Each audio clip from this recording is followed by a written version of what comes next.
Week 7 NFL spreads, totals, and picks. Let's go.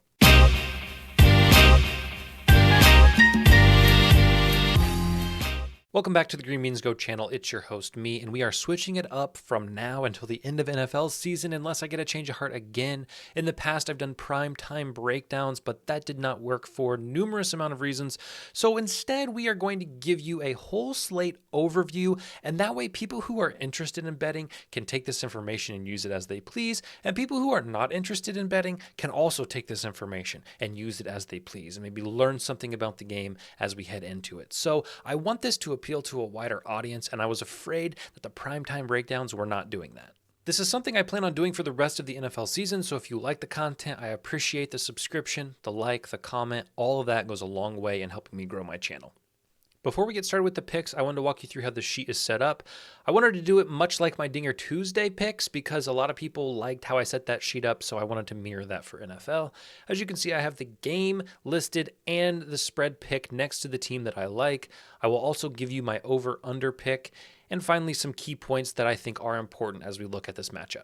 I've also included some keys at the bottom if you're new to what the spread means or the total means. And finally, each pick will be labeled green, yellow, red. That tells you my confidence in each pick. So looking at this Thursday night game, I'm going to base all of this on the fact that Trevor Lawrence will play. Now, he's obviously questionable, but I do believe he plays in this one. And if he does, I think Jaguars plus 1.5 is the side to be on. I also favor the under. Ultimately, these are two solid defensive teams, and the Saints just can't get anything going offensively. And I don't think Jacksonville is a great matchup for them to finally turn it around on offense. This is also a case of a team in Jacksonville who's one of the least penalized on both offense and defense in the league, and the Saints are one of the most penalized teams on both offense and defense. So I just think plus 1.5 is a great spot for the Jaguars in this one. This is the first week we don't have a 9 o'clock game in over 3 weeks, so we do have to wait till 1 o'clock for this one to kick off. And again, another high confidence bet coming in here at the Lions plus 3.5. I think they have looked like the most consistent team in the NFL, playing both good teams and bad teams, whereas some of these high-profile names are losing to good teams when they finally cross them. But I do think the Lions at plus 3.5 is a fantastic spot, and I do lean the under 42.5 in this one. Again, the Lions have the second best rush defense in the league, and what does Baltimore do well? They run the ball well, right? Top rushing offense in the league. And I think I favor defense in this one. And if the Lions are able to stop Baltimore on the ground, I don't trust Baltimore's passing offense to keep up with the Lions. So again, while they do have, the Lions that is, have some injuries, I think they get Gibbs back this week, which will help them. And by far and away, the Lions are the best team that the Ravens have played. So even though this is a home game for the Ravens, I do like Detroit in this one, especially with the Ravens traveling back to the United States from overseas last week. This game sucks. No other way to put it. Yuck, yuck. If I had to pick, I favor the Raiders -3, and I guess I like the under 37. I don't know. I hate this game. Let's not talk about it. In 3 out of the first 4 games of this week, we have quarterback questions. Anthony Richardson is obviously done for the season, so they're trusting Minshew with this offense. And Deshaun Watson is day-to-day, but he's not day-to-day, but he's going to play, but he's not going to play. There's no information. I don't know. Ultimately, I think Walker or Watson still provide more opportunities in this game than Minshew and the Colts. I lean Browns -1 in this one. They were able to contain the 49ers at home, so they will absolutely be able to contain the Colts. And again, I like the under 39.5, but I don't have any confidence in it just because the Colts defense is poor, and I can see the Browns putting up 27, 28 points, and then, Colts sneak in 2 touchdowns and the under's busted. So ultimately, I think this should be a defensive-minded game no matter who is in at quarterback. I don't think it matters for the Browns. I still favor them by that -1, and ultimately, I think the Colts are just lacking identity right now. And I can't really blame them. Like that's not an insult to this team. They've had to overcome a lot with injuries, with contract negotiation, you name it. They've had to go through it this year. But ultimately, I just don't have any faith in the Colts right now. For my entire life, I've watched Bill Belichick dominate this league, and this is the first time, I think, ever that he has struggled as much as he has. So I lean Buffalo minus 8.5, but again, not a ton of confidence in this one just because we have not seen the Bills look as dominant as they, I think, should be looking at this point in the season. Two rough games the last 2 weeks. Of course, one of those was across the country, overseas, across the nation. It wasn't on this piece of landmass that I am recording this on. That's the point.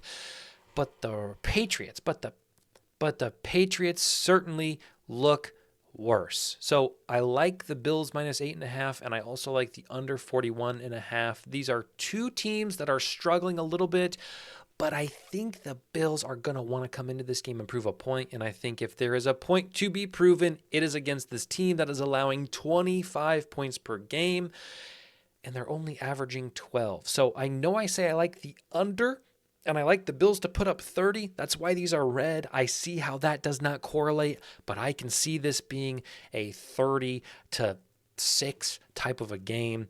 Again, these are red picks. These are low confidence. I don't need you to tail these, but if my life was on the line, this is what I would pick. And again, what's Mac Jones up to? What's he doing? Is he the guy? I don't know.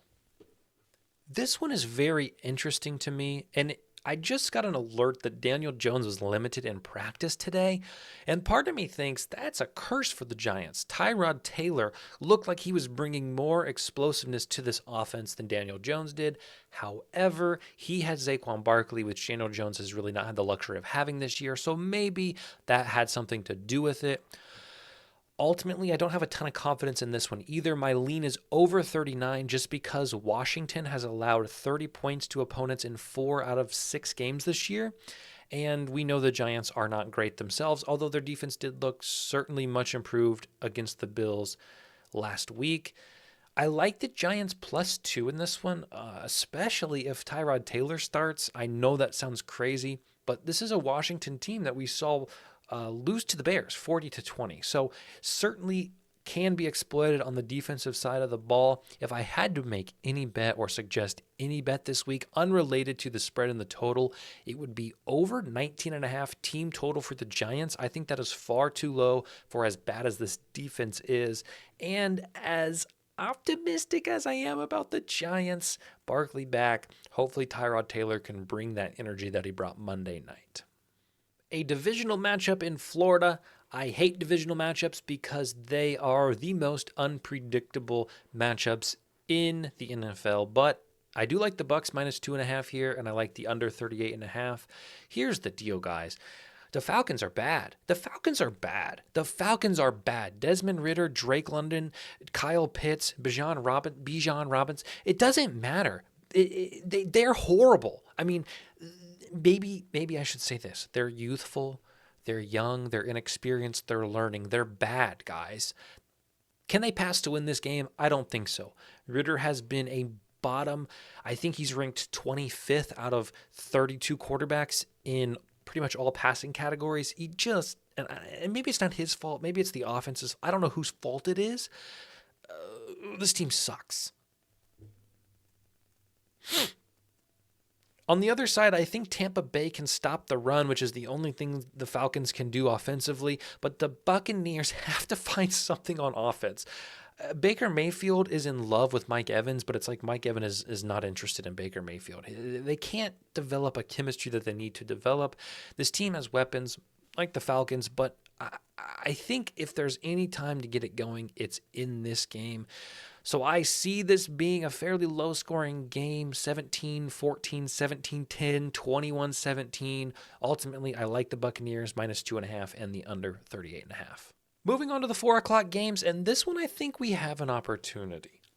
I know all the attention has been on the Rams this year because they've played in a couple primetime games. They've looked good against good, solid opponents. But I do lean Steelers +3.5, and here is why. They're coming off a bye week. Mike Tomlin is 9-4 off of bye weeks, and I think this team defensively has to plan for Stafford and Kupp. We know that the Rams have had injuries at the running back position, and it doesn't look like Williams is going to play in this one, so they're going to be relying on Zach Evans. So I just favor the Steelers defense in this one a little bit, and As for their offense, Deontay Johnson should be returning from the IR in this one and should be starting this game, which I think is a huge, huge weapon for Kenny Pickett and will certainly make the defense have to be more accountable in the passing situations. As for the Rams, they've competed in every game. They've won the games they're supposed to win. They've lost the games they're supposed to lose. I expect this to be a close game. I don't have any lean on this total. I'm going to say the under, but again, no confidence in this. I think it's going to be right around that 44 number, but I do like Steelers plus 3.5 in this one. This game's horrible. This game's terrible. I don't want to talk about it. I like the Packers -1. I think the bye week helps. I think this is a chance for Jordan Love to finally look like Brett Favre and to look like Aaron Rodgers because the Broncos defense is horrible. Now, the Packers' run defense is pretty bad, so Javonte Williams should have a big day. And the Broncos' defense did look decent against the Chiefs. I expect this to be an ugly game. I expect this to be low scoring. Don't watch it. Ay, guys. This is a red one because I know what the Seahawks are capable of, and I don't know if they're capable of winning by double digits. And I guess 7.5, you don't have to win by double digits, but boy, you got to be pretty close.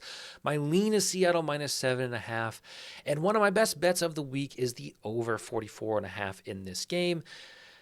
The Cardinals have a bottom 3 defense. They don't have James Conner, and I think that they're going to be trailing early, and they're going to be passing a lot, which means they're either going to be moving the ball or the clock's going to be stopped, which again helps with that over. As far as Seattle, they're allowing 28 points per game at home, which is so far removed from what we used to see with the Legion of Boom and this dominant home field advantage. It's not that team anymore, guys. They've been on a defensive roller coaster. Some games they look fantastic. Other games they look like ugh. So I don't know what we're going to get this coming Sunday. However, I predict this to be a 30-17 game. I think they're going to want to establish their offense yet again, and I think this is a perfect opportunity to do so. They lost a heartbreaker last week in Cincinnati, so coming back home will be good. Divisional opponent will be good. I like Seattle 30-17. Lots of divisional matchups in this one, and I want to point your attention to something. What is that? That is my green means go stamp of approval. That means it is one of my absolute tippity-top green light specials, best bet of the week, the under 48.5. Yes, you heard it here. He's betting an under in a Kansas City Chargers matchup. I know. I also like Kansas City -5.5, and here is why. The Chargers looked rough on Monday against Dallas, and they're going to have a short week, right? They play Monday. They got to turn around and play in less than a week. And ultimately, what are they doing with Austin Eckler? You get him back from injury, and you don't care. You couldn't pass the ball against Dallas, so what'd you do? You passed the ball against Dallas over and over and over and over. Run the ball. I think in this one, they are going to have to run the ball. They're going to have to establish the run. They're going to have to get Eckler going because this cannot be a shootout for them. The way they win this game is in a low to mid-20s scoring situation. So I think the Chargers look to slow the tempo. As for Kansas City, they do get a mini bye week having played on Thursday. They are at home. They stay at home. This is a divisional opponent. Their defense looks strong. Strongest defense we've seen from Kansas City in a while. In fact, their defense looks better than their offense looks. Only one game out of 6 for Kansas City has gone over that 48.5, which I think is interesting. So again, I just see this being a game that's closer to the 40s than it is to the 50s. So give me the under 48 as my best bet of the week. You thought I was done with best bets of the week? No, sirree. We got 2. I promise I'm done after this. 2 best bets of the week. Eagles -2 against the Miami Dolphins are good. Have you seen Tua? Have you seen Tyreek Hill? I don't care, okay? And here's why. Look at this statistic that I just dug for. This is profound. The Dolphins' record, opposing record, okay? Opponent's record are 5-21. Do you know how many games this team has played? The Dolphins have played 6 games, and their opponents in their 6 games, a combined 26 games, have won 5 of them. The best team they've beat are the Chargers, who are 2-3, 2-4. The Dolphins have played no one except the Bills, and they got beat by 28. This team is overrated, period. They have a bad defense, period. If the Panthers were half intelligent, they would have won that game. They were up 14-0 and then let the Dolphins score 42 unanswered points. That's not going to happen this week against the Eagles. Now, this is a primetime matchup, so this will be an exciting one to watch. And I think the Eagles are fresh off a loss and will look to rebound and get right in this spot. So give me the Eagles -2 as my best bet, second best bet of the week. Now, they've been scared twice at home. Minnesota and Washington both almost made them lose the game, but I do think this is a total get-right spot for the Eagles, and I think they'll be able to stop Tua and defend this team and all of its weapons. So give me Eagles -2, and I guess give me under 52, although I don't love it, but that would be my play. And finally, bringing it home with the Monday night matchup, we have the Niners fresh off one of the worst losses they've had in years against the Vikings, who just...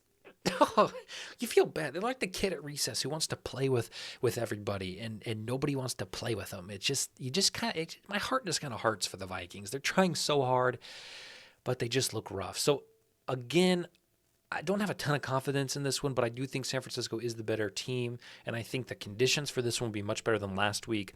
The Vikings defense is nowhere near as good as the Browns defense. It's not going to be raining. It's not going to be cold. It's not going to be outside. However, Deebo Samuel and Christian McCaffrey are still questionable. I don't have a prediction on if they're going to play or not, so I do think that hurts the Niners, but ultimately I do like them to cover that touchdown number of 6.5, and I like the over 43.5 in this one. The Niners are giving away 20 points on the road. They're much better at home, and this one is in Minnesota. So outside of the injury concerns, again, the conditions are much better, so I think they'll be able to put up 24 to 30 points on this team. And finally, with the Vikings, no Jefferson is hurting this team. I know it's only been a week and a half, but Kirk looked rough last week, and they're allowing 30 points per game to these teams, right? They played Philadelphia, Kansas City, and Chargers. I think the Niners are very similar to those three teams, so I really think the Niners could put up 30 in this game, and I don't think the Vikings keep pace. And that does it for week 7. Remember, stop by at the beginning of next week, and I will give you my updated rankings. We do those every week. My goal is to give you college football top 25 matchups in a similar format that we just did with NFL. So be on the lookout for that. As always, guys, thank you for coming by. Expect more of these videos in the future, and we'll see you next time.